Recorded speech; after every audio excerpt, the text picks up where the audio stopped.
नमस्कार. जय महाराष्ट्र. तर आजचा जो व्हिडिओ आपला आहे तो व्हिडिओ आपला असा आहे की आता सध्या आपल्याला मुख्यमंत्री माझी बहीण लाडकी योजनेच्या अंतर्गत ई-के-वाय-सी करायची आहे आणि त्याच्यामध्ये जे महत्त्वाचं जे ऑप्शन आहे ते 2-3 प्रश्न आपल्याला विचारलेले आहेत. त्याच्यामध्ये आपण होच्या जागी नाही करतोय, नाहीच्या जागी हो करतोय आणि अशा बऱ्याच महिलांनी चुका केलेल्या आहेत. जिथं होच्या जागी नाही झालेलं आहे आणि नाहीच्या जागी हो झालेलं आहे. आता त्या महिलांना एडिटचं ऑप्शन अजिबात कुठेच नाही.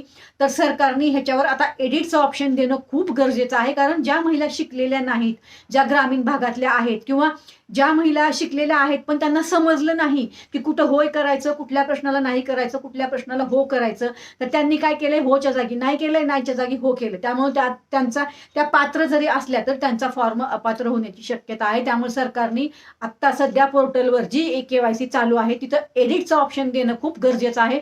जेणेकरून ज्या महिलांचे फॉर्ममध्ये चुका झालेल्या आहेत, आत्ता ई-के-वाय-सी मध्ये चुका झालेल्या आहेत, त्या परत त्यांचं जे आहे ते ई-के-वाय-सी मध्ये जाऊन एडिटचं ऑप्शन दिल्यामुळे त्या एडिट करू शकणार आहेत. खूप महत्त्वाचा मुद्दा आहे हा. तर सरकारला हीच विनंती आहे आपल्याकडून की ह्याच्यावर आता एडिटचं ऑप्शन येणं खूप गरजेचं आहे. या ई-के-वाय-सी संदर्भामध्ये एडिटचं ऑप्शन आलं तरच काहीतरी प्रॉब्लेम सॉल्व्ह होऊ शकतो. त्याच्यामध्ये दुसरा जो मुद्दा आहे सेकंड आधार कार्डचा आणि सेकंड OTPचा, त्याच्यावर पण मी व्हिडिओ शेअर केलेलाच आहे. तोही व्हिडिओ तुम्ही सर्वांनी पहा. धन्यवाद. जय हिंद. जय महाराष्ट्र.